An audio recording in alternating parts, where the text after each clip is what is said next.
சரிகமபால இப்போ வந்து பார்த்திங்கன்னா, ஜூனியர் சீசன் 5 போயிட்டுருக்கு அப்படின்றது நம்ம எல்லோருக்குமே தெரியும். இந்த சூழலில் நிறைய பேர் இப்போ அதில் பங்கெடுத்து பாடி வந்துட்டுருக்காங்க. அதுலேயும் அபிஷேகா அவர்கள் மிகப்பெரிய அளவில் எல்லோருடையுமே நல்ல வரவேற்பு பெற்று வந்துட்டுருக்காங்க அப்படின்னு தான் சொல்லணும். ரொம்பவே கிராமியம் சார்ந்த பாடல்களில் பாடி வந்துட்டு இருந்தவங்க, திடீர்னு இப்போது தளபதி சுற்றில் வந்து பார்த்தோன்னா, நான் அடிச்சா தாங்க மாட்டா அப்படின்ற ஒரு அதிரடியான சாங்கை பாடி எல்லோருமே மிரள வச்சுருக்காங்க.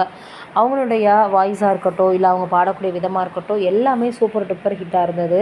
தொடர்ந்து இதே போல் இன்னும் நிறைய பாடல்களை கொடுக்கணும் அப்படின்னு எல்லோருமே சொல்லி வந்துட்டுருந்தாங்க. இல்லை ஜட்ஜு கூட வந்து பார்த்தோன்னா என்ன சொல்லியிருக்காங்க அப்படின்னு பார்க்கும்பொழுது, நிறைய பேர் இங்கே இருந்தாலும் மக்களுடைய மனதில் நீங்காத இடம் பிடிக்கிறது என்னவோ, எல்லாருமே கஷ்டப்பட்டு அதற்கப்புறமாக அதில் இருந்து தன்னுடைய வெற்றியை வந்து தேடிக்கிறாங்க அப்படின்னு பலரும் பலவிதமாக சொல்லி வந்தாலும், அபிஷேகா அவர்கள் இந்த சுற்றில் பாடுனது எல்லோருக்குமே மிகப்பெரிய அளவில் பிடிச்ச ஒரு விஷயமாக பார்க்கப்பட்டு வந்துட்டுருக்கு.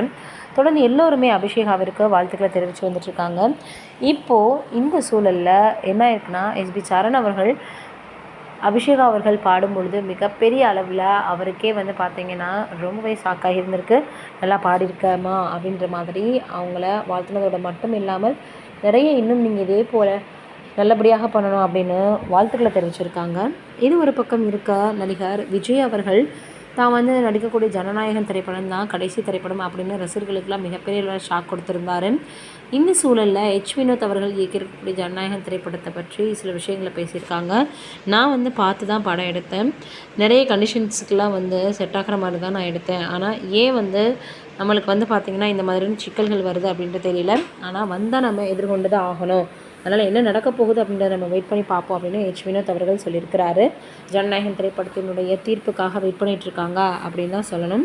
என்ன சொல்ல போகிறாங்க, படம் எந்த மாதிரியாக இருக்க போகுது, எந்த கதைக்களத்தோடு இருக்குது அப்படின்றத நம்ம வெயிட் பண்ணி தான் பார்க்கணும். நீங்கள் என்ன நினைக்கிறீங்க அப்படின்றத மறக்காமல் கமெண்ட்டில் சொல்லுங்கள்.